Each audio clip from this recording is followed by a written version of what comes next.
Look at us now, tip to Ooh, Jesus.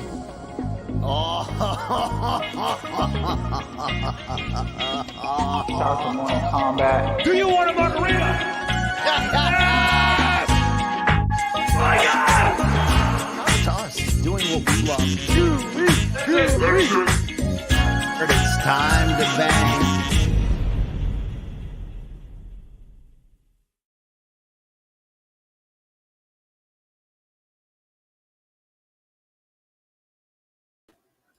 There we go.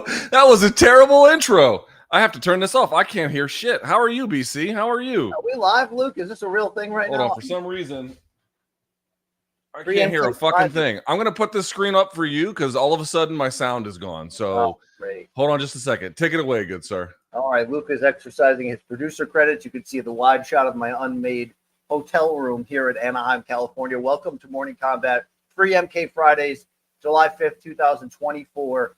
I'm Brian Campbell. That's where I slept. No, right here, where I slept last night. Luke Thomas connecting from DC. We thank you, as always, for joining us. We are on the road to regular Friday shows. This might be a little bit of a tease, a little bit of a circling of the drain of the maybe we'll stop the metaphors there. Hey, we got a decent show for you today, I'm sure. I mean, Ryan Garcia, wow. Yep, we got that. Okay, it is Last Man Standing weekend, Masvidal Diaz Part 2, and also a few other headlines. That's the LT to the BC right here. Luke, how about our new intro brought to you by Jake Von Amsterdam? You played it. Pretty great. I didn't tease it. I just wanted to play it for everyone. We finally got a new intro. Jake Von Amsterdam put it together. It only took him 7.5 years, but here we are. We have There's a new elements in the new intro of our London trip from the still yet unfinished documentary number 7 from now like 2 years ago at this point. And the best part is folks don't realize, God, has it been 2 years? No, not quite. A year and a half. But it's been so long, Luke, that it, emotionally feels a lot like the peak of MK. It was all downhill after that. But he finally got it done. And there's obviously other pieces we're going to be working on over time to finally catch things up. But BC, how are you all the way there in sunny California? How you doing, my friend? I'm doing well. Thank you so much. I love LA. It's my favorite city in the world. I'm in Anaheim, so close enough. So I'm trying to focus on that, the great weather, and really the great people, Luke. I don't necessarily mean Nate and Jorge. I don't think they like me so much these days, but the great people putting on this fantastic fight card this weekend. It is going to be an interesting pay-per-view, whether you care or not, whether you're in it for the Diaz-Masvidal angle or the real pro boxing angle of some of the other fights. It's going to be interesting. And Luke, this is a star-studded. I'm blessed to be blessed to be on this announce team. Seriously, they've put together an absolute all-star cast. So from that standpoint, very excited to see how the show goes down just tomorrow night here in Anaheim. Did they announce the crew yet? Yes, they did. So Mauro Ranallo, Sean Porter, and Sean O'Malley on the actual call of the fight. AG2, Amanda Guerra from CBS Sports and Bellator fame, and Josh Thompson on the desk. We're going to have influencer Mike Majak from the Logan Paul podcast there. Sibley Scholes and myself will be the ringside reporters. This is pretty cool, Luke. Okay, I'm going to be part of the desk as well during times of the broadcast. We'll see what happens, Luke. I mean, I'm ready. Who is interviewing the fighters when they win? That will be me. Okay, man. If Nate wins, dude, is he even? Serious question. If Nate wins, because if Jorge wins, he'll give you an interview. He might be annoyed, but he'll do it. But I feel like if Nate is the winner, he's not going to talk to you, right? At this point, I really can only expect negativity. I mean, we've done 6 press conferences, Luke, and you could say, who scheduled that? Is that 6 too many? But really, what has come out of a bunch of these press conferences, from Nate, smoking a joint in New York, to twice walking off in the middle, there was the brawl in Anaheim a month ago. They're done. And I think Jorge has carried a large part of this promotion himself, has done the interviews, talked the trash. Nate hasn't necessarily fully reciprocated, but at Wednesday's final press conference, not sure if you caught it here, Luke, neither guy was willing to talk to me, face off against one another. The mood was, hey, let's freaking fight already. So that's what we're going to do tomorrow night. If it was the mood, let's fight already, or was the mood, neither of us want to be here? Because I got to be honest. We'll talk about this in a minute, but I got the vibe. You add in what percentage of that question was none of us want to answer BC's therapy couch questions anymore? I'm just doing my job, Luke, right? You know what I'm saying? All right. So thank you for joining us, everyone. We really appreciate it. Let's do this. This is our social. You can follow us everywhere on social, BC, LT, MK, the whole 9 yards, on every place you can get anything that matters. We're out there. We're pumping it up. Merch, BC's got his hat on, right? Live 10, you can still go ahead and get that going. It's a thing that's available for you right there. And of course, I didn't put this up before, but I'm LT. That's Brian Campbell. Here we are. Yeah, sorry, my shot looks a free MK Friday, a self-produced show where no one gets paid. Go ahead. Self-produced by me too. I didn't even bring my ring light. I'm barely. We got McDonald's Wi-Fi. I'm barely pulling it together here. But Luke, so happy you said, "Hey BC, let's bang." Hashtag eat chowder, and I was like, "Yeah, dude, right? All right, Tui, let's do it. Yeah, let's do it." All right, so on this abbreviated MK on a post July 4th kind of Friday, kind of weird. Oh yeah. What'd you do for the fireworks, Luke? Did you pro America? So you have to find a place in DC to go watch the fireworks, and like the biggest one is the National Mall, but it's a nightmare getting in and getting out. I mean, I could walk it, but like it's still just a lot to deal with. So we didn't want to do that. We wanted to see if we can get a place. What I've done in years past actually is get on the steps of the Supreme Court, which is behind the Capitol, and it's kind of elevated, and you can see everything from there. You can go to the Lincoln Memorial, but again, you got to kind of camp out for hours and hours. Yeah. It rained at 5 o'clock here yesterday, and then, dude, it was like 95 with 100% humidity, like fucking gross. So Tukey ended up falling asleep when we were out, like getting lunch, or early dinner. So she fell asleep. So we went home, and then I just went and bought a bunch of because we drove by the Supreme Court. They had blocked it off. You couldn't get on the steps anymore. So we were like, okay. And then she fell asleep. So I just went down the road and then bought a bunch of fireworks. They were fucking awesome. They were great. And they were like 50% you did your off. own show in your workout yard. You were like, yeah, well, in the street. But yeah, we did that bit. That is so American. I love that. I love that idea. It was my dog's 9/11. It's every dog's 9/11 on July 4th. It is how it goes. But nevertheless, it was fun. It was great. She had a great time. We had a great time. Got her a bunch of sparklers and stuff. I was going to ask. What did you do? What did you do besides eat gummies and ignore the homeless? I don't think any of these are accurate, but I was going to ask you if Barbas played the role of Building 7 in that 9/11 exposition you had. But I shouldn't open up that line of humor. That started ridiculous. No, he didn't do all that. But I watched the Disney. By the way, our hotel is like steps from Disneyland, which I've never been to. I've been to Disney World in Florida a million times, but to just walk around the facility, I could see the Disney fireworks from my hotel window. So that was actually pretty cool. A bunch of the announce team went up to the roof to catch them on the balcony. But yeah, Luke, God bless America. I announced Wednesday during the press conference at this boxing match on Saturday. Their lead sponsor is the digital coin MAGA, Make America Great Again, again. So it's let's go, dude. Let's do it. That's awesome. That's awesome. Well, people are going to lose a bunch of money in these crypto scams, so it all comes out in the wash. All right, BC, so let's talk about today's program. It's not going to be a super long or crazy one. We're going to talk about Ryan Garcia, and then we're going to get to this fight, obviously, that BC is at. We'll talk about Diaz-Masvidal, and then a couple of other quick hitters related to Canelo, Ilia Topuria, and Max Holloway, a couple fun things. So without further ado, BC, let's get this party started. Ryan Garcia. So yesterday it was announced ultimately at the end of the day or middle way through the day by WBC. What's his official title? Chairman Mauricio Sulaiman? Yeah.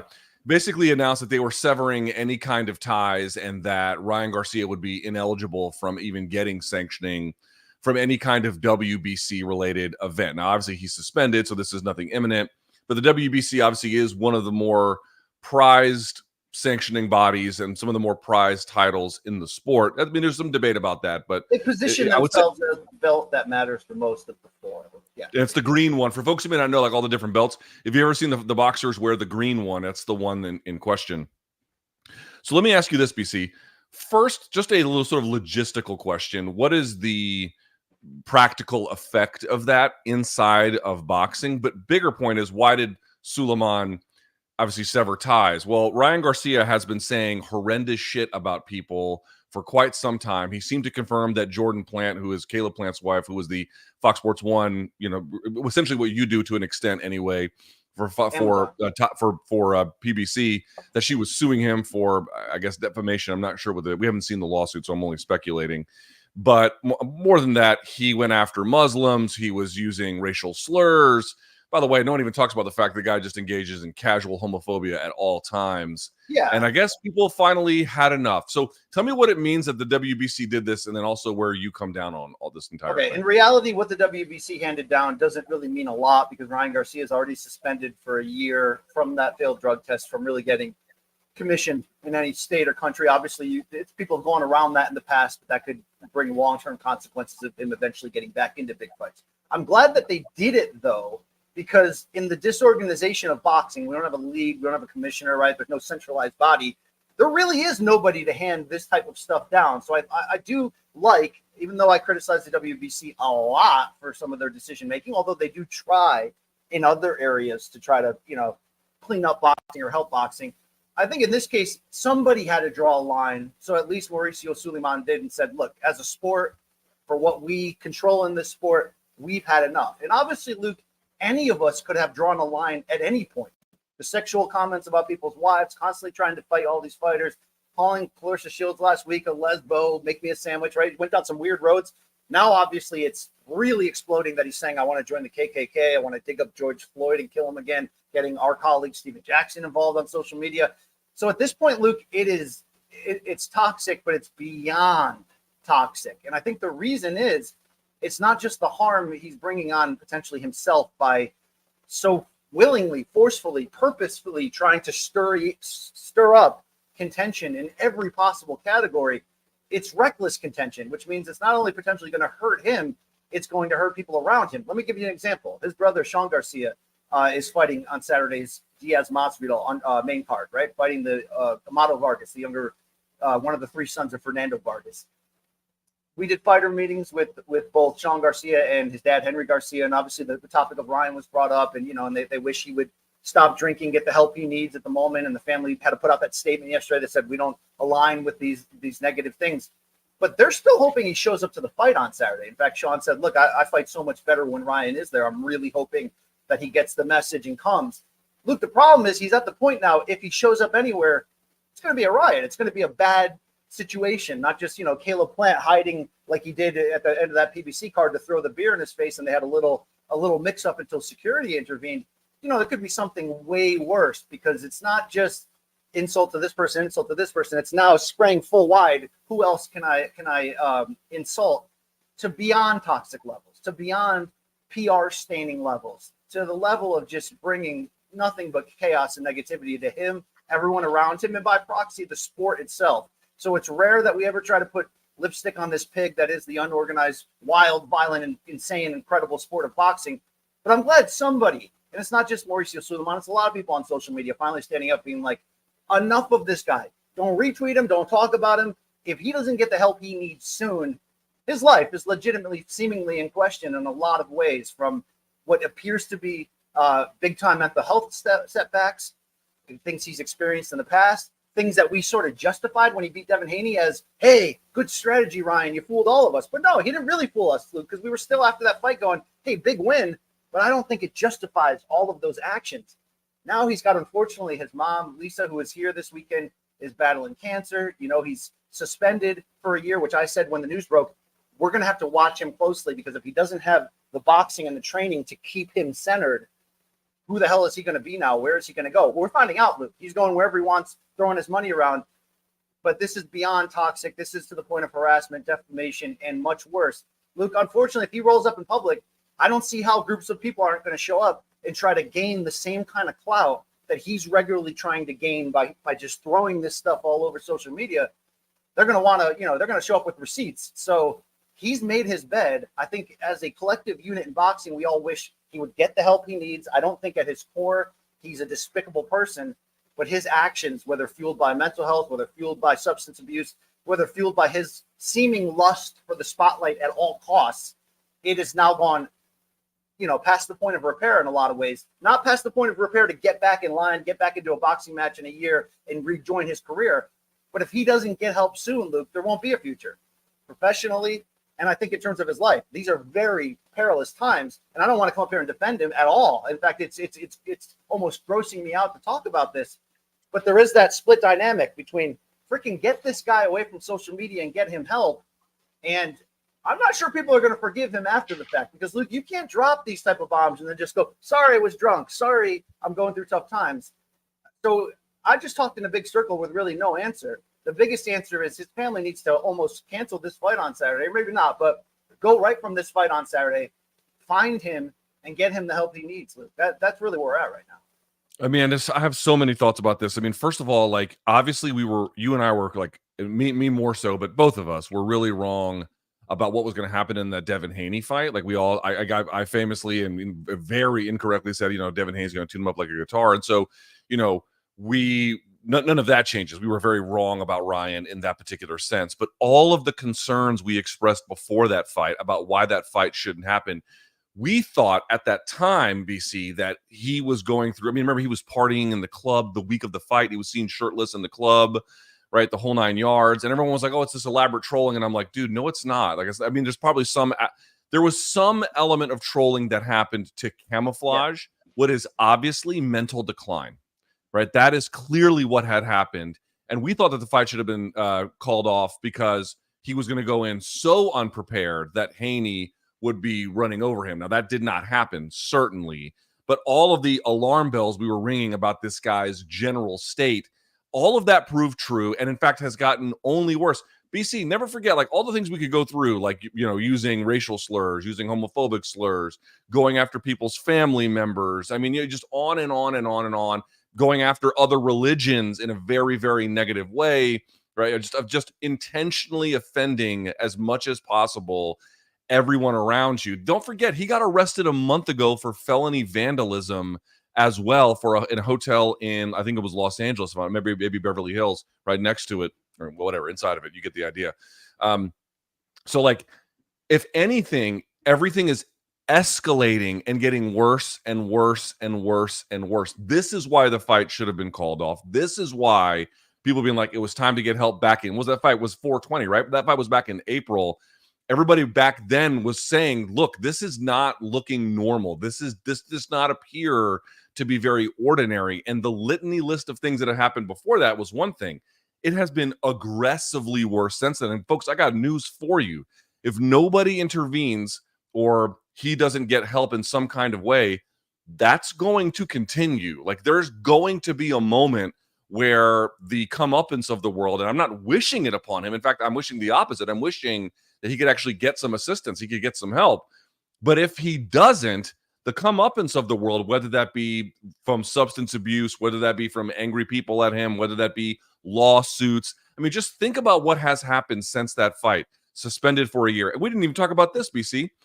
He admitted on one of these like live streams that he does, or maybe it was one of the interviews, I saw the video clip of it, that he had someone in his camp bring him supplements. Now, he thought that the supplements were, on the up and up. Like, he still maintains he didn't do it intentionally, but that he clearly indicates that there was someone who was feeding him stuff. He didn't ask any questions and he just took it. And the whole thing was incredibly sketchy. So he comes in overweight. He was drinking during camp. He gets suspended ultimately. He got a nice win. He had to give $1.8 million of that back. He has only doubled down on his problems since then, and felony vandalism, and now this. Like at what point, like, how juvenile of a fucking person do you have to be to look at this and think this is like funny or awesome or cool? You generally have to be a fucking bottom feeder for this to be amusing to you. There's nothing amusing about it. And I would generally say, if you're at all looking at this like he's some kind of commodity to be used up for online entertainment before you're done with him. Because, by the way, when it really crashes, everyone's going to do this with him. There's going to be no one there to pick him up. I assure you. I'll wrap up. I'll wrap up on this. And I'll just say. No, I'm not telling you to wrap up. I'm saying they may have his name may have already be toxic for good now after what happened yesterday. To be fair, I don't think so. I mean, boxing. Don King is still around in his 90s, and what did he kill a guy? Like, I mean, Yeah, I think a couple actually. Yeah. I mean, I would say forgiveness is always kind of possible in these circles. Johnny Tapio didn't do the same kind of thing. I'm not in any way comparing them, but I'm saying substance abuse nearly ruined his life. I think that's a pretty fair way to put it. And he was able to mount some kind of a comeback. Again, very, very different. But I understand. I don't know what it's like for a mom to have cancer, but I do understand what it's like for someone to be damaged by the potential loss of a parent, or to like what psychic toll that can take on you. And I wouldn't wish it on anybody. And I definitely don't wish it on Ryan Garcia. And during that period of my life, I definitely acted out and did a bunch of horrible shit to people. Not like this, but like things I'm not proud of in retrospect, just because I was drinking all the time. And, it was a mess. It was a complete mess. So I actually understand that. And I do think he can become a better person in the end. That's only if some kind of intervention happens along the way to get it right, BC. And this is the last point I'm going to make on this one, which is, dude, if somebody doesn't want help, you can't help them. And that's a hard lesson to learn, and it's a scary one too. Now, of course, if it gets so bad, you can be admitted to a psych ward or something, but that is difficult to do, and that takes a lot of time, and there's no guarantees about that. But short of that, dude, if someone doesn't want help, they won't get it. Scary times for this kid. Scary times. And everyone called us old, being like, oh, you guys are just old fuddy-duddies. No, bitch. We've been around for a while, and we've seen motherfuckers dick up their lives in their 20s. This was fucking deja vu for some of us. And I can tell you, I've seen what happens on the other side of it, and it ain't awesome. I don't know if we need a, Brittany level conservatorship, but like seriously, and I mean, what can the family do? Can they physically, intervene and grab him and put a jacket around him and put him into safety? I mean, as a grown man, he could break free. I'm sure they've tried the best they can, but I hope they realize, I hope everyone involved. And by the way, I saw Dan Rayfield's reporting that Ryan fired his longtime advisor / lawyer, Lupe, I forgot the guy's last name. Contreras.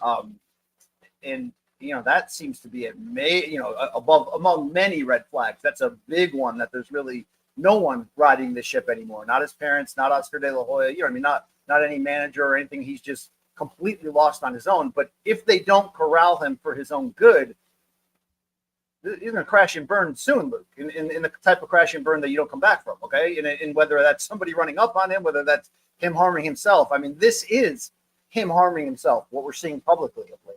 This is him, obviously being so overwhelmed by grief and whatever has gone into the mental health challenges he has that have been documented, that took him out of the sport a couple of years ago for more than a year, almost 2 years.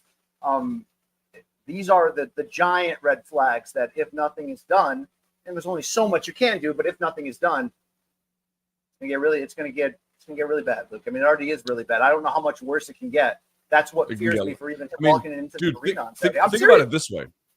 Think about it this way. He still has a lot of money. He made a bunch of money fighting Tank. Think about like what happened with Errol Spence. Errol Spence wasn't doing all of this crazy ass shit, but he was definitely partying, and he was definitely boozing, and he was definitely doing things he shouldn't have been doing, including getting behind the wheel of a car. Dude, he nearly died. Now, when I say he nearly died, I don't mean he was brought to the brink of death with the damage he suffered in the accident. If you've never seen the surveillance footage, what was he driving? Like a Lamborghini? What was the car he was driving? Yeah. I forgot. If you've never seen that thing tumble, he should have died that night. Errol Spence should have died that night. And he wasn't doing anything half as bad as this.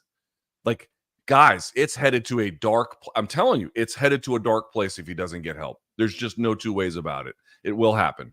That life has a funny way of course correcting, and sometimes in ways that are devastating and awful. But it will happen. I genuinely hope that there is somebody in his orbit that can get this guy some just substance abuse treatments, because I saw some people being like, well, what does being high on drugs all the time have to do with racism? And I'm like, I really don't know what the correlation is between them. But what I can tell you is, if he was not on those substances, my sense is we interviewed him. What was the last time we interviewed him? It was the NYC tank presser, right? Yes. He seemed like a normal, motivated, kind kid. And that's really what he is, dude. He had a major change psychologically, emotionally after that tank fight. I mean, that tank fight made him rich and made him known, but don't forget, he got criticized for almost taking a Kodo knee and not finishing the fight when he could have. He even got criticized, if you remember, by his actual promoters and Clown. I don't know what happened, but the only comparison, it's not an apples to apples comparison, but do you remember the story of Dennis Rodman in the 90s turning from hardworking defensive Detroit Piston to out of control San Antonio Spurs / Chicago Bulls / Lakers / Mavericks. It was the time that he sort of hit rock bottom. Chuck Daly had left the Pistons. He lost his father figure. He sat outside the arena in a car in the middle of the night with a shotgun, was going to kill himself, didn't, woke up the next day and was basically like, okay, I'm flipping the script. I'm a new person from here on out. I'm just going to be wild and whatever. To some degree, something happened to Ryan along that journey where he made that decision. But Luke, while it certainly screams substance abuse fueled, I think even more it screams unchecked and unkept mental health. That's really that's my 2-cent diagnosis here. Yeah. And it's never going to fully excuse the actions, but I think that's also what led him to the surprise upset victory, because he was in a different wavelength. He went there, no matter what, playing out this act. And how much of it is an act? I just think he's using the idea that it's an act, and at times it might be, to justify all the decision making. But yeah, I mean, there's definitely BC. There's definitely part of it that is intentionally being provocative in a thoughtful way. When I say thoughtful, I don't mean smart per se, but he's thinking, hey, I'm going to provoke people. I'm going to do this, whether it was the weigh-in shenanigans he did or whatever, or with the beer bottle, or it wasn't a beer bottle. You know what I mean? Like that kind of thing. But so much of this is obvious mental decline. And to your point, that comes first. And then the substance abuse that he's pouring on top of it is just making it, it's just gasoline on the fire. But I think you're right. It comes first from that. And I don't know if it's the embarrassment of the loss to Tank, the criticism he did, but at some point something happened where he made the decision that, fuck it, from here on out, I'm not only going to be toxic. Some people think it's just him being himself for the first time. But when you mix the substance abuse, when you mix the emotional pain, God, is that a Molotov cocktail? And he's so rich that so go ahead. I was going to say final point. There does seem to be a counter opinion to this of like, hey man, boxing's always got a lot of sketchiness going in. A lot of its high-level practitioners are having trouble with the law outside of it. If we've got big-time boxers that are, getting jailed for domestic violence, and yet the second they get out, right, we're setting up their next big fight. Why are people getting so on Ryan for just words? Man, I hate that defense, because it is words versus actions, but it's purpose, extreme, toxic words that, whether we're in a PC society or not, will trigger so much negativity and toxicity that, again, my opening point, I close with it, Luke. It's no longer really about him. If you're around him, you might be in danger. Seriously, like, it's literally at that point. Like, Luke, if he walks into an arena, shit's gonna go sideways in a big way that goes beyond, viral internet scam or internet moment. You know what I'm saying? Like, okay. Yeah, I mean, there is something to be said for the reality that, there are people who engage in or have been arrested for domestic violence or convicted of it. And like, to what extent is that worse? I mean, in certain ways it is. I mean, it's clearly worse in a lot of important respects. I wouldn't challenge that argument. I'm not judging sins on a scale though, right? Yeah, like, we're not saying that Ryan Garcia, I'm not saying Ryan Garcia is Satan. I'm saying Ryan Garcia is in trouble, and what is making it so noteworthy is that he is broadcasting this decline as loudly as possible. Like with the Charlos, you don't really hear shit from them, and then all of a sudden it's like, oh, guy got involved, he got arrested for something, and that's terrible too. Like, please don't misunderstand me. Again, we're not comparing it, but if you're asking like why there's less focus on that, is because there's less advertisement of that. Brian is just at all times blasting this out. Plus, he's a bigger star anyway than the Charlos, or pick whoever you want to pick in one of these scenarios. And so that's ratcheting it up. Also, again, he just seems like a guy who was a great kid who just has taken a weird and bizarre and awful turn. Also, let me just say this to like some of the edgelords who watch shit like this. Normal people don't like being called slurs. It's a very common reaction to not like that. We're not saying it's necessarily on par with serious crimes that are hurting other people. You can make determinations however you would like. But this idea that like, well, they're just words. Please shut the fuck up. Please shut the fuck up. In this world, going after people and doing it under essentially what are at least from a verbal standpoint, the harshest terms possible, and with the weight of what these words come from and the weight of what they mean, and then just being like, oh, you're sensitive. You're deranged. You're deranged. Normal people don't respond to this favorably, nor should they, more to the point, nor is it indicative of rational, clear thought. This is coming from a place the opposite of that. And so you can dismiss it as be like, well, how much does he really mean it or whatever? And that's a separate conversation. Yeah. But this idea that this is, well, I'm just making sounds with my mouth. The only people who make that argument are people who are disconnected themselves from any kind of relationship or community in their own life. And they like that lashing out in that particular way. They have no human connection upon which to draw sympathy or empathy. And so people just edgelording their way through life is almost them lashing back out for not having those connections. So, this is the most hollow fucking argument. Social media has brought out the worst people and pushed them to the forefront at all times, Luke. So that's what I'm saying. I don't mean to get old man on you, but you see the studies, Luke, about social media and teens. And, Ryan came up as a social media sensation as a teen on there. There's a lot of long-term toxicity in that. Yeah. My favorite is, these words don't mean anything. Really? Then why are they your favorite? Yeah. Well, because, shout out to you know what I mean? These words have no value. Then why are they your favorite? Dan Ige stop trying to make a fight with Ryan Garcia at the Sphere in the UFC in September, Luke. Maybe we should stop that. This is my favorite. It's like, Ryan could just fight in the UFC. Like, no, he can't. Let me wrap up this topic with one last question.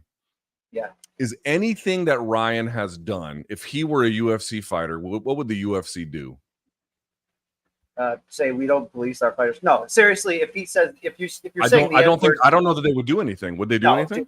No. If he's saying the N-word, KKK, George Floyd, when you start purposely going down those roads, that's when Daddy Disney gets involved. That's when they're not letting that guy go out there. They're not letting him fight. No, that's the point of no return. Sean Strickland is the edge of this edgelord behavior. Ryan Garcia is at the point of no return. They would have to do something. They would have to step in and suspend. They'd have to stop doing the way they do it normally. They paid their legal fees. That was the biggest punishment against them. We don't. No, they would have to. What would be your message? What would be your message if they didn't? You can argue there's a lot of those inconsistencies in the way that they present. We honor Pride Month UFC, but yet we're going to let all of our people say the FAG word into the microphone. They stopped doing that. Do you see that? They didn't do anything this year. Look, they wouldn't let this go forward. They couldn't. The takedown after that. You think they would? I don't know. Here's my answer. I don't know. But like the fact that I can't say that they would do anything kind of says a lot. I mean, maybe you're right in the end that like it would be so much pressure at that point. But boxing is a African American and Latino sport predominantly, not exclusively, but predominantly. So, getting into racial shit when the audience is largely people of that race is different than in MMA where, they've invited all the edgelords in who think that like, guys, I'm so smart because I think racism's funny and cool. Like the dumbest motherfuckers you've ever met in your life, they can't tell the difference between F them. F those people. All right. I know, but like they've invited them in the door and they got this very matter-of-fact hands-off policy, and it's like, I don't know what they would do. Maybe they would. I can't say. I'm not convinced that it would be automatic. Oh, yes, they would intervene. I don't know that they would, to be honest with you. Okay. Do you think if this whole thing hadn't happened and if Ryan wasn't suspended, that if he had wanted a UFC fight, that Dana would open that door in a James Toney-like situation? Because Ige was like, let's put in the contract, no takedowns. Yes, I do think that they would. I mean, dude, they brought in James Toney. I watched that whole thing happen. There's a video, if you guys have never seen it, there's a video of James Toney talking to Dana White and Lorenzo Fertitta in a meeting. And in the meeting, they were asking him, like, beyond boxing, what kind of relevant experience do you have? And he went into like all this like Asian mysticism shit. And like he was making up kicks that don't exist. He was like, I use my front crane, side seagull kick. And I've used it to like explode knees in the street. And they were like, okay, yeah, you're going to fight Randy Couture. So between that and like CM Punk, if Ryan were available, I again, if he wasn't doing crazy ass things and they wanted to book him, hey, I mean, it would be a spectacle. I sort of understand it, but given what he's up to, I just hope Ryan and Stack 5 aren't in the building at the same time looking forward. Yeah, not going to be great. Not going to be great. Again, all the tension is getting ratcheted up, and yeah. Go. All right. This is extreme go away heat. So please go away. Get the help you need. Enough. I can say this with boxing audiences, he definitely turned a corner over the week. He 100% turned a corner. I don't know with all the other folks, but certainly on his end, he fucked himself pretty good. All right, BC. With that out of the way, let's talk about the next topic, which is lighter fare, which is why you're in Los Angeles. So Nate Diaz is going to box Jorge Masvidal. BC, is it 8 or 10 rounds? It's 8 rounds, right? It is a 10 round, 175-pound light heavyweight. Okay, so it's a boxing light heavyweight contest, 175 pounds.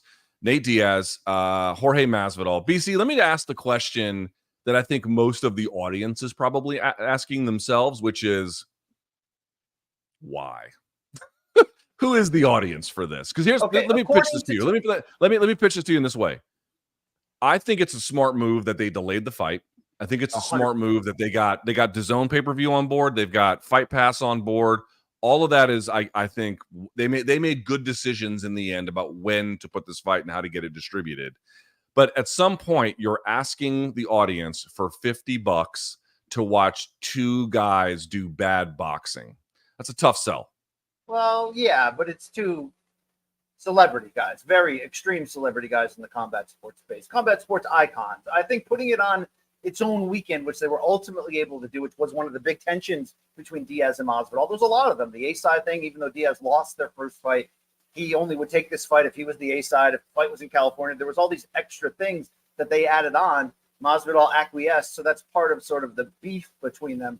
But if you're looking for why, what's at stake? I mean, what's at stake in some ways is their rivalry, but I think it's really about Jorge Masvidal really seeking a rejuvenation at this point in his combat sports career. He walked away from, and retired after the Gilbert Burns loss, walked away from UFC and MMA, and we thought he was done. And then he got into promotion and is juggling multiple promotions, and at some point found that love again through the idea of, I want to stay in the UFC family. I want to be under contract. I want to get another big fight down the line against another big action name, but I also want to try out boxing. So it's interesting that the UFC has sort of aligned with him financially and business-wise, saying, we'll let you take, I think they agreed to three fights in boxing. Why does that matter? Well, I think Masvidal's found, a new revenue stream and new life in this, because this fight got delayed so many times. Originally, they signed the contract, by the way, for this fight last summer. It was originally going to be in April of this year. It kept getting pushed back. And what that meant was Masvidal's ultimately been in camp for almost this entire calendar year. This team begged him to leave Miami. He went to Las Vegas, went into Jorge Capetillo's gym, went in as I know I'm romanticizing the storyline here, but this is what the team tells me, went in as sort of, from the captain of ATT to the last guy on the totem pole in the boxing gym, and has earned his stripes. For better or worse, he signed on Dana White's guru, Gary Brecka, and is now doing, best shape of his life talk, but talking to his team, it's not just talk. They look at it as this, Luke. You don't leave the UFC and come back after a loss. This is something his team told us in the fighter meetings. UFC's not necessarily going to bring you back from elsewhere if there's a loss. So they look at this Nate fight as absolute must win, that if he gets this victory here, it could, if he does it particularly by knockout, which Jake Paul couldn't do over 10 rounds against Nate Diaz, that it really could catapult Jorge, whether you care or not, into a number of crossover super fight boxing matches in this large bubble space. You may say, I don't care about that. Well, look, Luke, these two have a history. They don't like each other. I think it's going to be a way better fight than people actually realize, because Jorge's legitimately motivated to move this business in this direction and to keep alive hopes of coming back to the UFC and keep alive hopes of these big super fights in boxing. And the reveal from Nate's team over the course of this promotion that he lost interest in training for Jake Paul, that they had a good camp up to a certain point, and then, Nate just kind of stopped caring, and it led to maybe the performance. The word is that Nate is taking this extreme serious. So I think it's 2 aging brands that are looking to hold their value and set up future things. And it works that it's a continuation of their rivalry, but in a lot of ways, they were just the 2 biggest names available at this moment. I think what that whole spiel I just gave you adds is they're not coming in here, as much as it may seem due to the reluctance to talk and sell this fight, as, hey, let me just grab this check and go back into retirement. They're legitimately looking at this as a turning point opportunity for themselves. So take that take that knowledge for what you will. But there is an interesting mix of boxing matches underneath it on the pay-per-view card that are really driven by dislike and the Fernando Vargas' son against Ryan Garcia's little brother and their longtime history in the amateurs. So who's this market? A cross mix of MMA and boxing fans. And I think that's why you see that in the all-star announce team for whatever that's worth to you. But I think that these two are going to go in there and let their hands go, and we're going to get kind of what you pay for, an action boxing match. Will the skill be next level? No, they've got one pro fight apiece. But this bubble is still alive and well that the Paul brothers have been the face of, Luke. And the more that UFC is allowing some of these aging names to take on these opportunities, it's not dead yet. It used to be, can Conor get out in time so Jake can fight him? It's kind of still open right now. I really think Jorge is the liver dog of the two. I think a lot of people, when they're actually legitimately breaking down this fight, are like, he has more to gain. I'm interested in it, Luke, at the end of the day, beyond working it. I want to see what this actually looks like and where it goes. And I don't know where Nate's head is at. That's the one thing I don't know right now. So let me follow up there. So like, if you look around, like Jorge did our show, Jorge's done a million podcasts. He did Kamaru and Henry's podcast. I mean, everywhere you look, I feel like Jorge has really tried to promote this fight. He was on time for every single presser. He had answers at every single presser. There's just been a level of commitment. Say again? Except for this past Wednesday. That's when Jorge quit. Okay. But the press tour that they did previously, that you were hosting all those events, like I'm going to give Jorge credit because I really feel like, has it been perfect? No, but he seems to be putting in genuine effort. And I did see that Nate Diaz did the All the Smoke podcast, and I found out he did the Demetrius Johnson podcast. And that's not nothing. Those are two, certainly All the Smoke has a big audience that's not inside MMA, so you're reaching a whole new demo out there. And then obviously Mighty Mouse has his own audience with Inside Combat Sports, and that's great. But I haven't really seen him anywhere else. He showed up late, all the pressers, unenthusiastic. Would you say it's fair, if you're from the outside looking in, at a bare minimum, it looks like Jorge is just putting in a lot more into this than Nate is? Oh, no questions. Blood, sweat, and tears in terms of what this means to him. But it's like, is that Nate throwing us sort of a facade of, man, I don't care. I'm going to leave 2 press conferences early, 2 more. I'm going to show up super late. Is that just the Nate Diaz experience? And underneath, is that building up a resolve in him at 39 to still matter in this fight space? I mean, look, if I could carve out a potential path for Jorge with a big win, whether that's Jake Paul match, Darren Till, I mean, God, there's been some whispers of potentially even bigger crossover opportunities for him if he wins. What do you think Nate is in this for at this moment? Is it just the paycheck? Is it a pivot toward an inevitable Conor UFC trilogy bout? Like, I think he's going to do better than everyone thinks.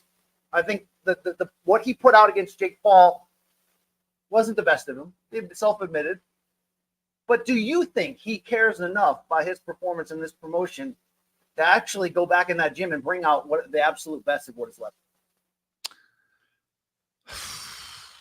I can't speak to his motivations, but I'll say this. You go back to the first fight, which obviously was MMA, and it was also part of the reason why Jorge won on the feet was because of like kickboxing weapons, I think is probably a good way to put that. But I think that Jorge, here's just my read on things. From Jorge's perspective, if he wins this, and let's say he looks spectacular doing it, or at least, it's really dominant, whatever that means, he does have some options, like the Jake Paul sweepstakes might come calling, or, KSI or something, and you can laugh at those fights, but they're big money, right? I mean, he'll get a big fat check for that. And I've said it before. We have, BC, true or false, we have covered several of Jake Paul's fights. I've yet to meet a single Jake Paul opponent who wasn't thrilled to be there. 1,000,000,000%. So there's that. And I think he really has an option. And I think he likes the style matchup too. I think Jorge really believes he's superior on the feet and really wants to show that. On the Nate side, he's still talking about finding his way back to the UFC. And of course, he's always in shape. Like, it's not so much like he's, just sitting on the couch. No one really expects that per se. But I kind of feel like he's in a stage where, like, does he really believe that winning is crucial on Saturday? No. Jorge does. Jorge does seem to think that winning is crucial. And that seems to be like just the trickle-down effect from both of them seems to be substantial from that. I agree. Do you think Nate's brand could take another Nate performance right now? The type of performance where it's like he wasn't dominated. He had a couple moments of viral, motions. The brothers can do that. Nick Diaz can lay on his side against Anderson. We all know that. but ultimately, like, doesn't have big moments, is never in a position to necessarily win it, but doesn't get dropped, doesn't get handled. I mean, that's almost the worst case scenario, in my opinion, for Jorge, and his team told us that. They're like, we gain nothing by winning a decision against Nate. It's not just one-upping what Jake did or what Jake couldn't do against Nate by going for the knockout. They're like, we're nothing if we don't get that knockout. We don't have value on that level moving forward. If Nate has another performance like that, are people going to pay for him anymore? Are people going to care anymore? Because, he actively didn't sell this fight, but in some forms his anti-selling is what actually sold it. You could argue that, right? You could argue that in a lot of ways. So Nate and Nick have the most forgiving audience, and part of the reason why they're liked and loved and adored is because of the too cool for school attitude that they often have. But I just don't understand how. Okay, so for example, like, okay, if you're Nate Diaz, right, why would you do the All the Smoke podcast? Very simple. It's got a big audience and it's digital first, and you're going to reach not just a large audience, you're going to reach an audience of people that traditionally don't even watch boxing or certainly not MMA. It's a great way to get introduced. Yeah. But again, yeah, exactly. To your point, there's a lot of other things that can really make Nate shine to that audience on top of it. So like, it makes total sense. But at the same time, if you're trying to attract that audience that doesn't have that same Diaz Army reverence, and you go in and you put them like a half, I'm not gonna say half-ass, but you just have a very ho-hum kind of performance in another losing effort. I don't know how you recruit them into subsequent pay-per-view purchasers of what you're trying to do. That's the disconnect for me ultimately here. Well, that's why I actually think, and I'm not just trying to sell pay-per-views here because I'm working on the broadcast, although if you order it from fanmeo.com/PPV for $49.99, you get a t-shirt of it as well. What I'm trying to say ultimately is I think this leads Nate into going in there and fighting. And I think Jorge's going to make him. I think Jorge is so motivated by fueling this entire 6 months together into this performance that can catapult him in so many ways. I mean, look, he seems reborn by the UFC's willingness to let him shop around. Now, with their blessing to some degree, with you asked, Jorge, when we had him on Morning Combat, are they getting a percentage? And he wouldn't comment on it. But that seems to completely rebirth him into trying harder, into going all in. I think everything we just said about Nate, you can say what you want about Nate's intelligence. He's certainly, sly like a fox in a lot of ways. I think he gets that. At the very least, I think he gets that. But he needs to fight. He needs a performance, Luke. Win or lose, but he needs a big performance that represents. That's the thing. I don't think it matters if he loses. I do think it matters if he loses and looks disinterested or something. You know what I mean? But if he's in there and it's a back and forth, and hey, Jorge comes up, 6 rounds to 4 or something, I don't think that hurts his stock at all, and nor should it. It's just I can't quite tell what we're going to get. Also, let me ask, is there any drug testing for this fight that you're aware of?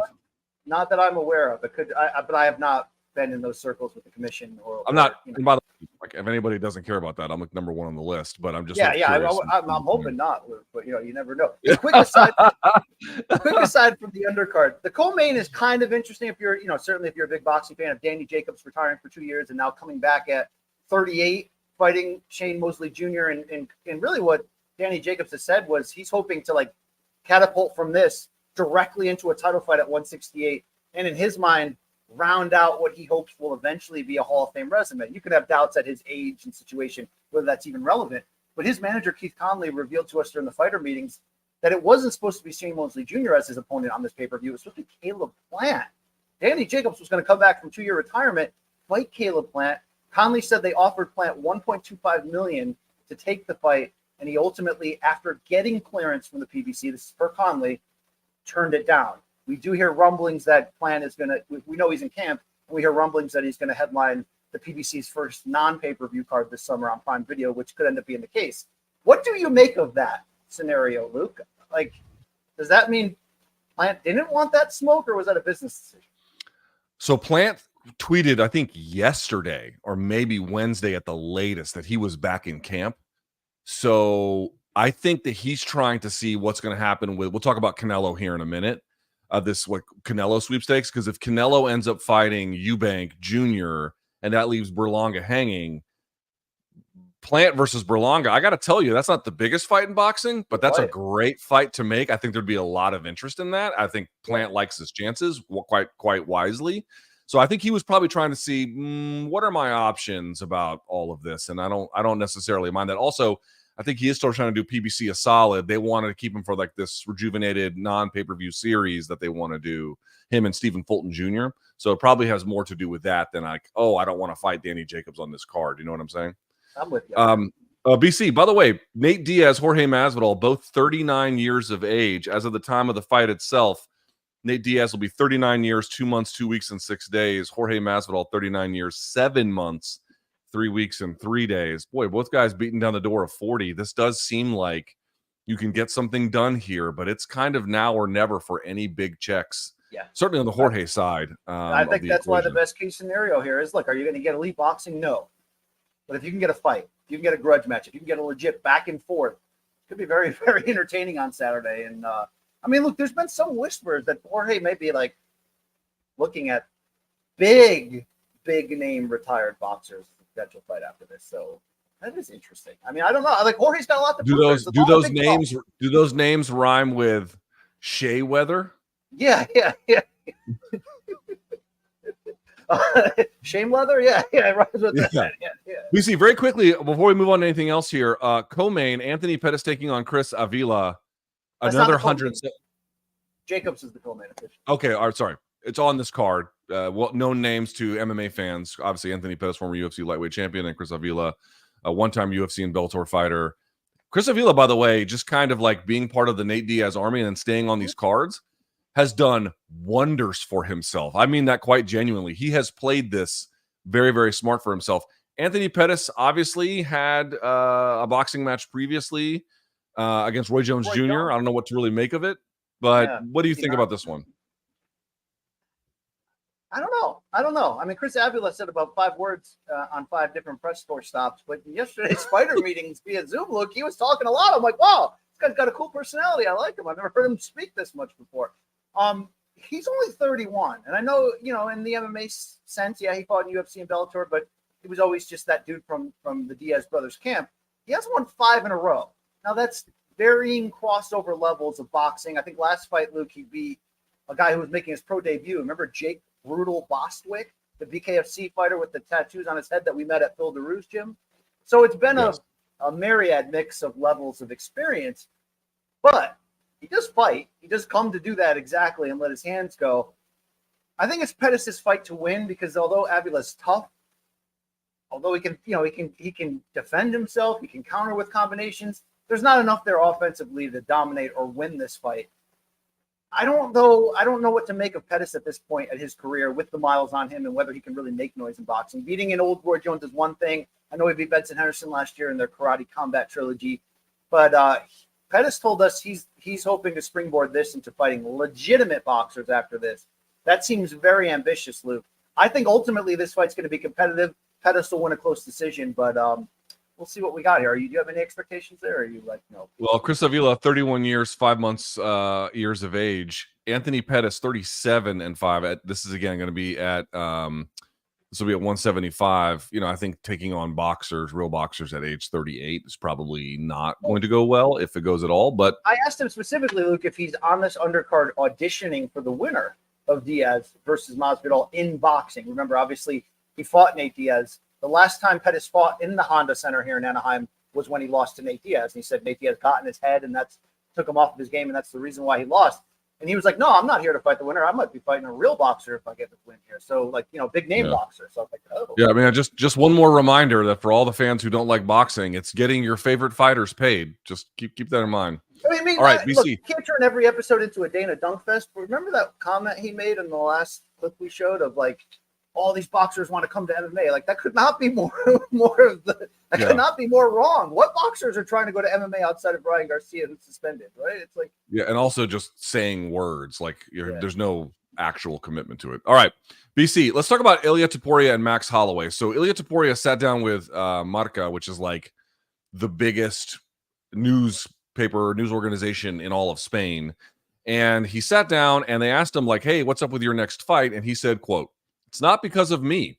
They called me," referring to the UFC, They called me to say that Max Holloway was having family issues, that he was having trouble cutting weight, and that he wanted to fight in a higher weight class. Honestly, I don't know. I have no idea. To which Holloway retweeted that and then added, the guy is just making things up at this stage. I've been ready.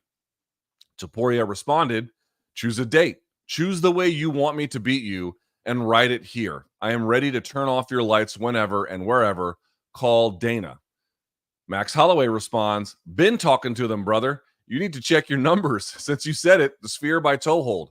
See you soon, right? Pick your method, all that stuff. And then he ends with, God bless you, brother. Nothing against you, but it brings me great joy, this is Ilya Topuria, to be the first to disconnect you. It seems so fun. Now, there actually was a response from Max after this, talking about you need to disconnect from social media, blah, blah, blah. BC, everyone is like, oh, Ilya's lying, blah, blah, blah. I'm like, guys, have you thought of the possibility that neither guy is getting accurate information from the direct source rather than one guy is just making shit up out of nowhere? Maybe he's just reacting to whatever information, true or otherwise, that he's been given. What do you think? I think you and your boy need to be put on the stand here, Luke, and talk about okay. Things. Look, Topuria's great. And then to some degree, I love the smug confidence, but I do think he takes it too far a lot. We all want this fight to happen. Guys, call Dana if that's the problem, because were both of these breakthrough wins in April there, or was it February? Sorry, February of this year. Topuria, he fought. Yes, the Volk knockout was in February. Mm-hmm. It seemed to start, a new chapter, a new era. But like, what has happened since then? I know Topuria right now is doing a lot of media and putting out his memoir, which is cool and all that.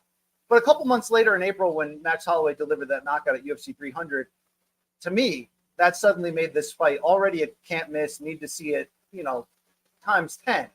This could be the biggest fight the UFC could make, especially if you do it in a giant stadium, especially if you do it in Spain. Why are they not aggressively going after it? And I think this little exchange, it's hard. It's a lot of he said, but Max was quick to counter and be like, waiting on me, dude. Like, let's make this fight. I kind of feel like I want to say two things. One, Ilya, make this freaking fight. Capitalize on this. Show us exactly who you are. And UFC, start stirring that shit. Like, let us know that this is coming.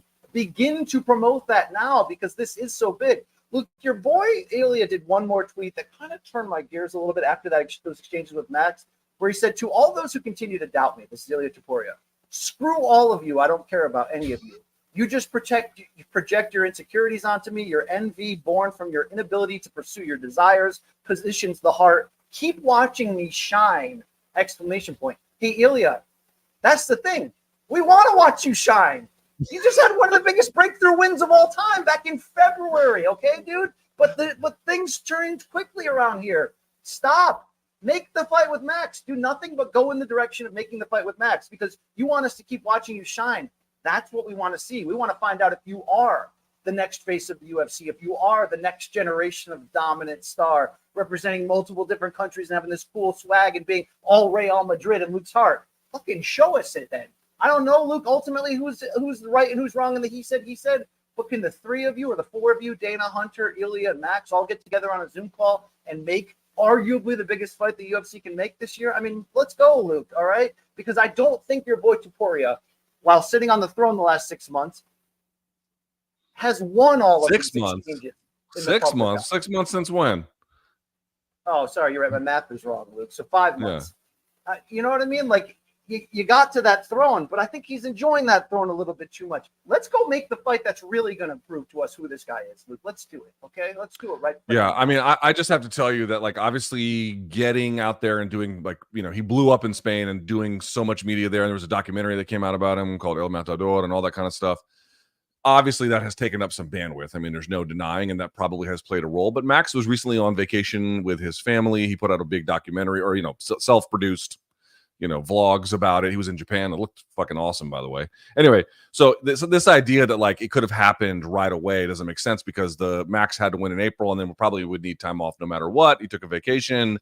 But to your point, now it's time to start figuring out, like, hey, where in the calendar is this going to sit? Let's get ready for it. I don't mind if they put it 307 or 308. Even if it's far away, but it's on the actual calendar, I'm cool with it completely.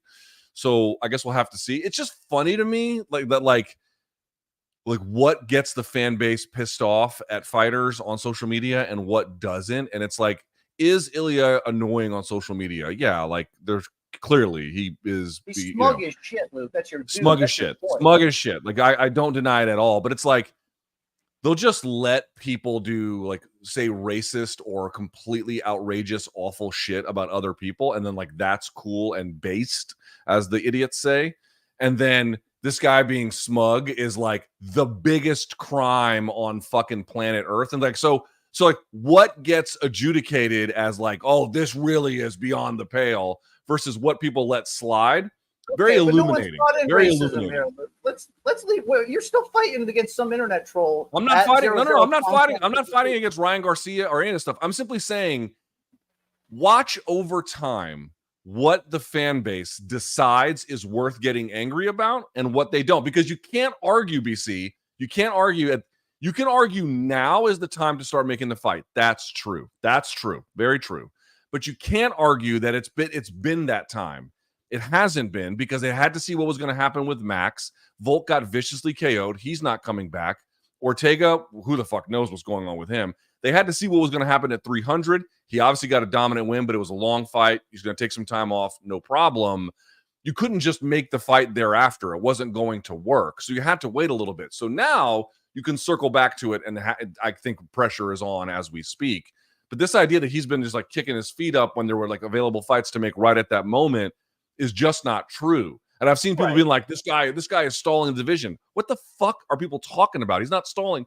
If he really stalls it out now, well, now he'd be stalling. But up to this point, he's not been stalling anything. It's simply not let him accurate. take his victory lap. That's what you're saying. Let him take his victory lap. But look, to be fair, they did have this figured out in my mind the moment Max knocked out Justin. I know that at that point we were like, well, Max is a title contender in 2 divisions. Real fight to make. Unless they wanted to respect that Volkanovski was a long-time running champion, and I do like the immediate rematch when it makes sense, when there's that, okay, that guy's like DJ, Mighty Mouse, never got the rematch against Cejudo. Not that was the rematch. Never got the trilogy against him after losing a very close decision. They just traded him out. I don't always like this. I mean, I do think the Shevchenko, Grasso rivalry is kind of extending really long, but that was the fight to make in April when we saw it. So I just don't like that your response to the smugness of Topuria and the fact that maybe lately he doesn't look like he wants this fight is to shame some racist fans on the internet. But forget that shit. This guy's my bad for shaming racist fans on the internet. I got some nerve. It's the BC. Understand the point I'm trying to make. In the broader scope of watching people react to what they get angry at and who they get angry at it for, and then what they let it slide and what they don't. If we're observing the things that are worth getting angry about, a guy being a champion being smug on social media is fairly low on the list of things. I mean, again, if he was stalling it out, really like, for example, it's now July 5th. If it's August 5th and we still have no movement on this, okay, you can bring out the pitchforks. Fair enough. Okay. I can say at that point that he would be clearly like, hey, let's move this shit along. But up to this point, it's just people being mad at a guy who is smug, which I get, and who beat one of their favorite fighters viciously. And that doesn't create warm feelings for him. I understand that. I'm just saying some of the rhetoric about him is overheated. Some of the rhetoric is overheated. He's not stalling, at least up to this point. And I definitely think they're going to make this fight. It's just a question of like when they get it on the calendar. Is there any justification of my impatience as a fan when I look at the UFC and I feel like right now there's too much all or nothing going on? Meaning the all is we're so committed to Jones versus Stipe that we'll wait on it for 2 years no matter what. Or the nothing is that so many fights are getting put together last minute. The fights aren't getting signed till the day before. That's just sort of where we're at. Is it too much for me to ask more that they would look at the coming attractions and horizons, the big fights available, and really start to build it out months in advance like we used to do in the big boxing matches of the 80s and 90s?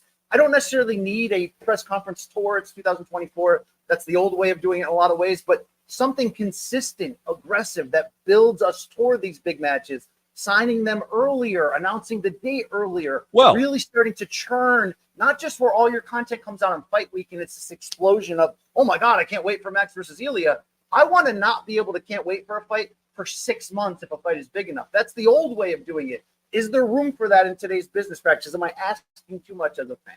I don't know if you need 6 months to that point. I think that's a little excessive. Plus, in 6 months, man, guys can go through injuries and rehab all in that time. Like, that's a little long. But for example, I saw people complaining, and I didn't have this complaint. Did you see or any clips from the press conference between Izzy and DDP for UFC 305 that was in Australia? Oh, so I saw folks being like, yeah, exactly. People were like, hey, why are they promoting 305 when 304 hasn't even happened yet? I'm like, guys, I think that's smart. Get out there in front of it. Have a press conference to announce tickets are going to be either on sale or going on sale soon, like whatever the call to action is. Put those in the face off. Put it in your mind that, like, oh, we got a big important date on the calendar right there. Circle that thing, and it can really set it up, I think, quite well. And I don't think it really gets in the way of 304, to be honest with you. So I actually really like that the UFC had a press conference to get that ball rolling, plant a flag on the calendar, and make all the lights point at it. That to me was great. Let's just get that on the calendar for featherweight. Let's get that on the calendar for bantamweight. Like, what's going on with like, this is what I mean. Like, oh, Ilya's holding up the division. Well, where's Sean O'Malley's next title defense? I'm not even blaming him. I'm simply saying what's happening in the UFC machinery that we can't get him versus Merab on the calendar for some reason. So there's plenty of blame to go around, or at least questions to be asked. I just feel like because Topuria is annoying to people, that the way in which they're interpreting it is actually much worse than it really is. That's all.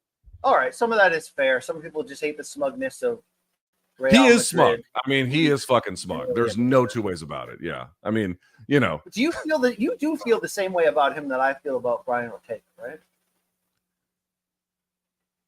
I don't want to bang him, so no, not quite the same. Oh, come on. I don't want to have sex with him. We can be friends, Brett and I. Okay, he's a very nice man. Okay, it's very platonic. It's great. I mean, what are you, Ryan Garcia over here? Look, come on. I will say. I mean, I'll say this, BC. True, like, serious question. First of all, I mean, this is why I think also, and let me backtrack a little bit here and say this. I also understand some of the fan frustration, and I have frustration about it too, which is, man, Max versus Ilya, no matter who wins, is an exceedingly important contest. I mean, let's think about it for a second, right? If Max wins, dude, you're talking about a career resurrection. And we were there at UFC 276. That seemed impossible after what Volkanovski did to him in that third fight. But then he goes and does what he does against Yair and all those folks and Arnold Allen, and then against Justin Gaethje. Incredible. If you go and take the title back from the guy who beat you three times, dude, you're just talking about, I mean, he's already going to go into the Hall of Fame, but that is going to change the way your upper mantle of like all-time UFC champs. Conversely, I saw someone saying this recently, which is, all right, let's say Topuria wins. If Topuria wins, name an achievement in a calendar year that's better than beating Volkanovski and Max Holloway.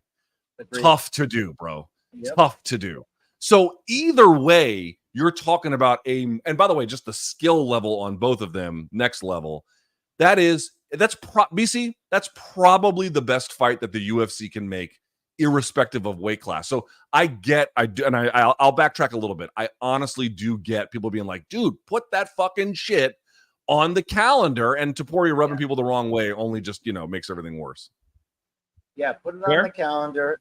Do the press conferences. Give me a pre-fight documentary series. Just, aggressively. I want to see them do that more. Target these matchups and aggressively really bang that drum. We'll see. I mean, I complain about a lot, but I do enjoy. Then last but not least, BC, we have the Canelo Alvarez situation. So that's not last. I got one more for you, but yeah, let's go to Canelo. Okay, well, hold on. But that one there, let's get to it very quickly if we can. So BC, here's my view. There were reports that came out, I think, yesterday that Canelo was in, reaching the final negotiation stages potentially with Chris Eubank Jr., which is one of the most, why the fuck would you ever make this fight kind of fight? It just makes no sense. However, BC, what it really kind of gets to me is they're probably leaking that because they actually want to fight Berlanga, and they're putting pressure on the camp to do something by leaking to the press that they're going to go in another direction with Chris Eubank.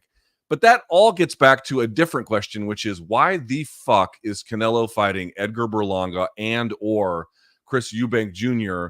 when David Benavidez is sitting out there this whole time as the mandatory, the guy to fight? Nothing's happening. To that point, David Benavidez put on for sale merch you can buy of ducks looking with a Canelo face, and then like a duck hunter out there like sniping them off in the air. BC, dude, what is Big Red doing? Whatever he wants. Like, there's a lot of pride in Canelo. I mean, obviously we respect Canelo. Respect the shit out of Canelo. I never respected him more than that run he did to the super middleweight title, and we were a big part of the coverage of that Caleb Plant fight, and he was pound for pound king, and he was responsibly, as the face of this sport and also at the sport's best, constantly taking the best matchups available. He gave us so much bravery for so many years, going up to light heavyweight. But while you do get some cushion in that, and we do whenever there's a mandatory or if there's a fight he wants but we don't want, you give him that cushion. But this has just been outright refusal, avoidance, not pettiness, but stubbornness. The stubbornness that says, guys, I've done everything for you. You know, let me do me now. Well, no, you're holding up the division with the belts. And unfortunately, the sanctioning bodies are playing into that by making Edgar Berlanga his number one contender when Berlanga has done nothing to earn that. Nothing. The fact that Morrell and Benavidez, who were lingering as in the mandatory number one contender area for a couple of years, had to both move up in weight because of his reluctance, says so much. Canelo's out of excuses and out of answers here. If he goes with Berlanga, it's an extreme duck of Benavidez. It's a guy who's not even remotely ready for this level of prime time, and it's a complete cash-in on the Mexico versus Puerto Rican rivalry and just, I'm going to do me. But, Luke, I feel like Canelo has been giving of late, despite getting himself into big fights and signing it. The attitude, the joy of the public in following his journey is waning, rightfully so. Unless he's saying, look, I'm retiring next year and I'm just going to play out this string and do my final laps of fights and you can watch him if you want to or not. If he did something like that, we would just go, okay, he chose not to fight Benavidez, but he's getting out of the sport. We'll deal with that reputation-wise the rest of the way as we go. But no, he's actively trying to defend the duck while maintaining ownership of these four belts.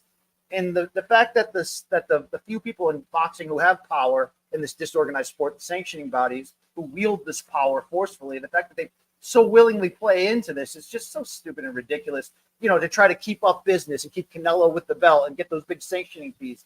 But Luke, any of these opponents, no matter if he's trying to use one over the other to force negotiation, the three opponents, as you mentioned, Jermall, Charlo, Edgar Berlanga, Chris Eubank Jr., I mean, if that was his third fight of the calendar year of any of these and he had already fought killers, we'd be a little bit more, we'd be a little bit more nicer in our reaction to that.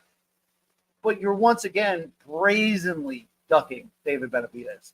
I don't see how this will not be a big stain on him, Luke. And I know people will say, well, Riddick Bowe still made the Hall of Fame despite dropping the belt in the garbage to avoid Lennox Lewis, famously. Yes, there have been famous ducks or fights that you couldn't make because of reasons. But Luke, when those have happened a lot of times, even Mayweather Pacquiao. Now, it did happen after 5.5 years. But if it never did, we would have ad nauseum forever debated whether it was Manny's reluctance to do the drug testing that held that fight up or whether Floyd was trying to outage him and wait on him. We would have debated that forever, bringing in Bob Arum. Who's at fault here? In this case, Luke, historically, Canelo will only be at fault. So I do get a lot of people pushing back on BC, man. Give this guy the room to be what he is. He's done so much for our sport. No one's going to be caring about it at the level you care about it now. I'd argue that. I'd argue the fuck out of that, Luke. This is part of me being too fanboyish in my quasi role as journalist, entertainer / fan. But I do not have a justification unless he's willing to get out of the sport, move divisions, drop the belts, what have you, for what he is doing to Benavidez right now. And I don't know how these fights are going to sell on the level of the demand that Canelo has for a fee. What is the general Canelo fee? Like $35 million per fight, right? Like the pre-fight guarantee. How are you going to pay that for any of these opponents if you're PBC? And this appears to be the final fight on the current PBC deal for Canelo, according to Eddie Hearn, by the way.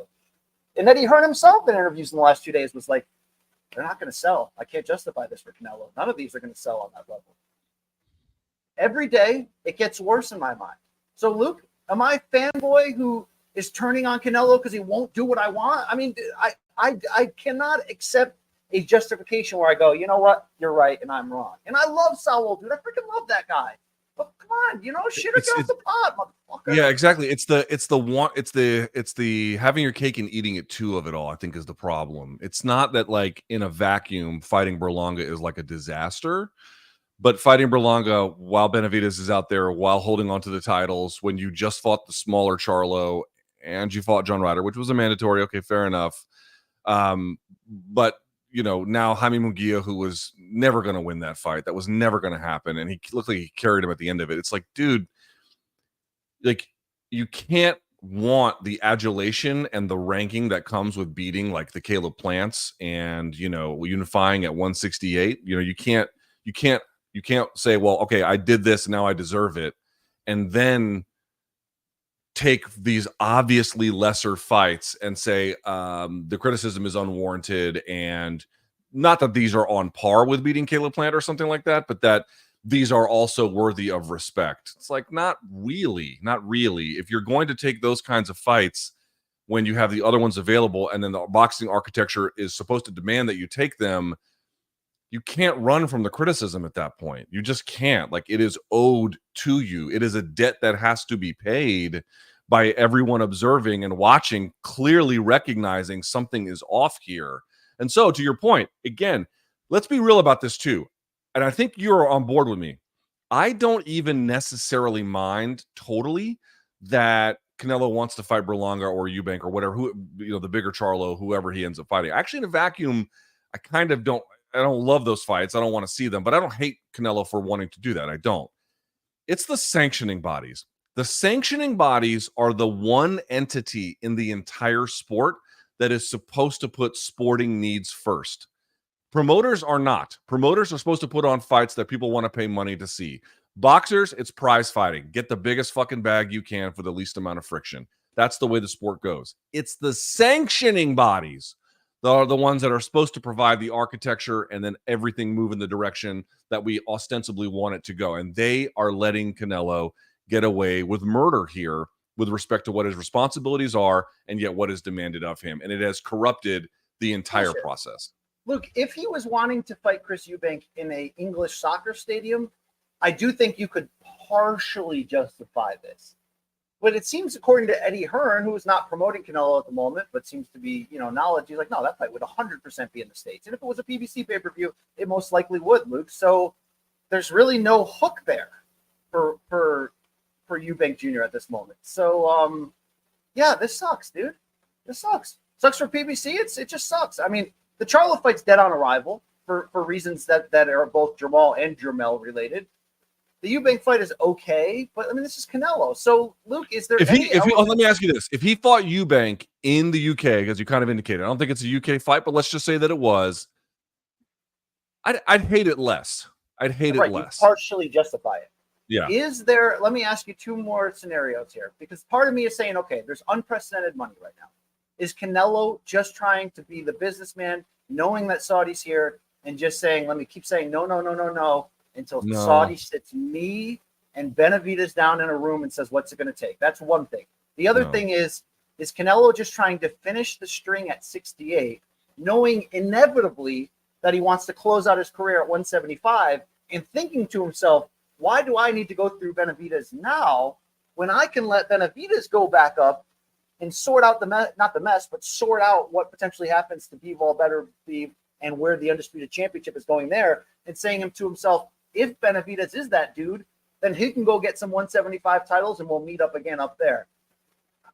I don't believe in that theory either. So how about the one that's most obvious, which is it just seems like he doesn't want to fight Benavidez? Yeah. So what do you say? He's not afraid. He's not physically afraid of him. Dude. He's older. He's old. Again, are you mad at Canelo for taking a big money fight that is much easier to win than David Benavidez? No. God, it's just think about it rationally. It makes rational sense. The problem is the sanctioning bodies are the ones who are designed to make people move in directions that they wouldn't necessarily want to go for sporting purpose. And they are just letting the whole thing, they're letting us down. That's really the problem here. So, yeah. All right, BC, what did you... I got one more topic for you, but before we get to that topic, I have a question because you spurred something in my MMA brain. You said, imagine, and it is a crazy imagination, if Ilya Topuria closes out 2024 by knocking out Alexander Volkanovski and then beating a resurgent Max Holloway. I'm going to give you 3 calendar years in UFC history that I believe, this is me doing very quick research a couple minutes ago. I'm probably forgetting ones you could tell me. But I'm going to give you 3 famous calendar years, and you tell me if what Topuria has the potential to do would top that. Are you ready? Go. 2019 Israel Adesanya takes a decision over Anderson Silva, outlasts Kelvin Gastelum in one of the best fights of all time, knocks out Robert Whittaker to win the middleweight title, all in 2019. It's big.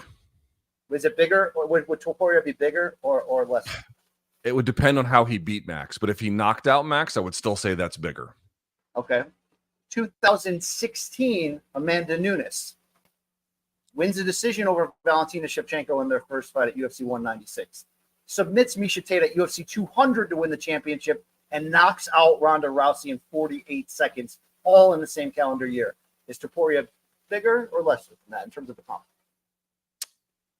That's a big one. That's a big one. Again, if he sleeps Max, I would say it's bigger. If he just beats him, but like it's a split decision kind of thing, maybe Amanda's is better. Okay, this is the hardest one that he's going to have to beat. 2011 John Jones submits Ryan Bader in a number 1 contenders fight between unbeaten fighters. Destroys Shogun to win the championship. Submits Rampage Jackson in a huge pay-per-view. Puts Machida to sleep, and I thought he was dead for 3 seconds to close the year in December. Those 4 wins in the same calendar year made him as a fighter. 3 of those are probably against UFC Hall of Famers, and Ryan Bader's no slouch. I think that might be the greatest year in UFC history. So that's a big one. Obviously, Connor's 2016 is pretty good too. When he beat, he did lose did he? the fight. You're right. Sorry, what am I saying? Of course, but nevertheless, winning the second belt was pretty big. But I would say that 2011 was better. I'd say that 2011 was better. But this is Pantheon level if Topuria finishes this calendar year. But again, exactly. To your point, if he can go in there, and again, I mean, finishing Max seems like it's impossible, but who's to say? But if he were to do something like that, we would have to ask questions about where it ranks among, best all-time years, even though it's just 2 wins. It's like 2 of the very fucking best wins you could ever get, something like that. Crazy. Yeah. All right. Why don't you wrap up here? What else you got? By the way, GSP, I'm trying to figure out what was his best year. Would it be 06 when he beat BJ and Matt Hughes consecutively? The Matt Hughes one was to win the title? No, because the Penn one is very controversial and he got by on the skin of his teeth with wrestling. So I don't feel like that's accurate. No. All right. Luke, to close, I doubt you care. I doubt you extremely don't care. But Nikisa Badarian was finally interviewed. He's, of course, the MVP from Jake Paul promotional partner there. Finally interviewed by MMA Hour Ariel Helwani. The reveal I got from there that detailed his long relationship with being an adversary of Dana White, but working for the Fertitas, all that. He said that when Mike Tyson pulled out of the July 20th Netflix event, that MVP Promotions went back to Netflix and said, we are willing to do Jake Paul versus Logan Paul. And we're here to tell you that they're not going to fight in a brotherly way. According to Badarian, Netflix said, we love the fight, not enough time to properly promote it.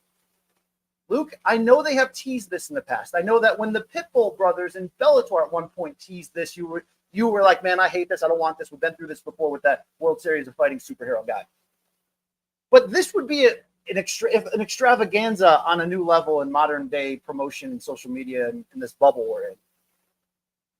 If Jake versus Logan happened, and they really sold it as, yeah, we're brothers, but we're competitors, and we want to find out who's the best between us. And there was some level of a promise that you're going to get an actual fight here. A, could you be bought in to care? And 2, how big of a fight would that actually be, considering you're not really going after fight fans, you're going after society. We're selling brother versus brother. You know what I mean? Like it's fucking incredible and intense and weird and all that all in one. But it's so car crash you couldn't turn away. Am I wrong? You couldn't. You're wrong. Yeah. I mean, you're asking me. I mean, okay, so how big would it be? It'd probably be very big among people who've lost a lot of money in crypto. Fair point. Not big for me. I mean, people misunderstand. Like I've said this, like I kind of appreciate the Jake Paul experience more, but people misunderstand sometimes what that means. I don't mean that I actually like watching his fights. I don't. Like bell rings, fights on.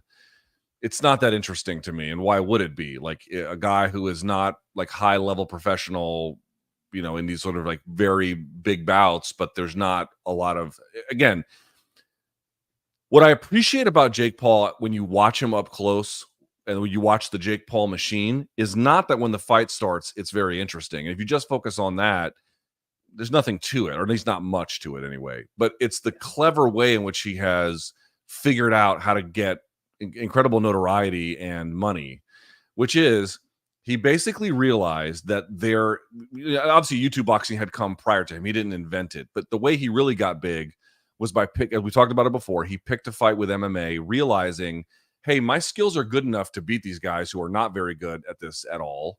And they have big names and they're desperate for money because they never do anything to help themselves to get big money except take fights with him.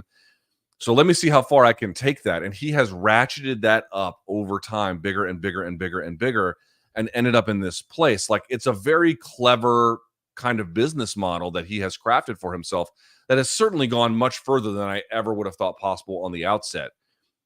You're asking me, do I care about the fight? No, I don't care about that fight. I don't care about what it means for Logan Paul and Jake Paul to box. Like, as a boxing match, I find it totally uninteresting. I don't, we just saw Bam Rodriguez is interesting, right? Bud Crawford is interesting. Tank Davis is interesting. Naoya Inoue, Alexander. These are, they're pound for pound guys, obviously, but these are interesting fights to me. Right, but that's straight laced boxing. We're talking about ridiculous Mike Tyson versus Jake Paul level. But boxing. That's the thing. I find that business model very clever and funny and interesting. I don't find the fights that come with the business model at all interesting or clever. They're just what they are. So no, I can't. I can't. That's not me saying it wouldn't be big. That's me saying, do I personally care about that fight? No, the fight means I do. It's the same thing with Mike Tyson and Jake Paul. How good is that fight going to be? Even the very best version of that fight is not going to be very good. But it's a question of what does it mean for Netflix to want to get into the fight business? What would that look like? What does that change? What does it mean for all of us as fans or people who work in the industry? Like, what does it mean when you're having the biggest fucking streamer on the planet by a million miles getting into this sport? I think that is highly interesting. But the fight itself, who cares? I don't care about that. I think there's a lot that can go wrong with it, meaning they don't fight hard enough and it sucks, or they fight too hard and it's weird and gross. There's a lot of ways that goes bad. I just think we saw brothers fight. We saw step brothers, but we saw brothers fight in World Series of Fighting. Carlos Fodor and then whatever his name was, I forget now at this point. And it was, dude, it was. Let me tell you something. Right? It was awful. Like, it damaged their family. It damaged their relationship. I know it was cool and interesting in the Warrior movie, but that's a fucking movie. Like, I'm not watching. I'm not. It's not for me. I just wonder if they could really capture the imagination of people with something so weird. Like, Mike Tyson versus Jake Paul is as weird. Like, Nikisa said it best when Ariel pushed him on the negative sides of that fight, saying the age. And he's like, this fight only works if Mike is this age. Like, how do people not realize it? Like, it only sells if Mike is this age. You know what I mean? Like, it wouldn't work if Mike was 40 and still kind of with it. But but Works is doing a lot of heavy lifting there. Yes, it makes sense where you could do it and make it competitive in that way. But you have to fight a 58-year-old guy to make it competitive. That's the problem. Like, the very logic he's using to justify it is precisely what undercuts it. All right. Speaking of, to close here, YouTube people, Twitch people, I don't know, streamers. That dude Neon showed up at the Diaz-Masvidal. I've got the clip. Do you want to see it? Yeah, it was weird. It was real weird. Set this up very quickly. All right, so Neon is that dude that shows up publicly as an influencer and a streamer, but he looks like a little nerd, and he says flamboyant things and nearly gets his ass kicked. And that's kind of what happened here with Nate Diaz. I'm not kidding. First time I saw this guy, I'm not calling you Neon. Your name is Jeffrey or whatever the fuck it is, like, Steve or whatever. I'm not kidding. I legit thought he was a Make-A-Wish kid. I'm not doing a bit. I 100% thought he was. But okay, here's the aftermath of. So he fucked around. This is finding out. So he came up on the mic. This fucking brawl, motherfuckers. What did he say? I blacked out. What did he even say to me? Bro, he was cooking for a minute. Okay, wait, car, get in the car. I'll call Masvidal. Just get in the car. I'm sorry. I'm sorry. I'm sorry.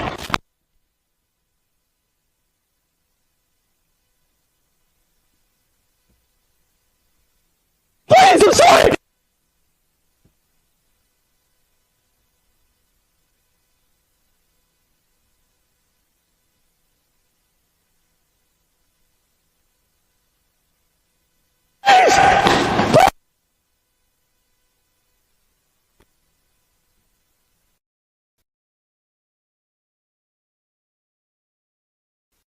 All right, you get the idea there. BC, was that Neon running from the Diaz brothers, or was that your prom date running from you? Probably sounded the same. I know, pretty close. So I didn't set up properly that if you missed it, what Neon did was ask a question during the media, start off with a softball like, Nate, who influenced you to get into boxing? And Nate's like, oh, DeAndre Ward, Roy Jones, whatever, Mike Tyson.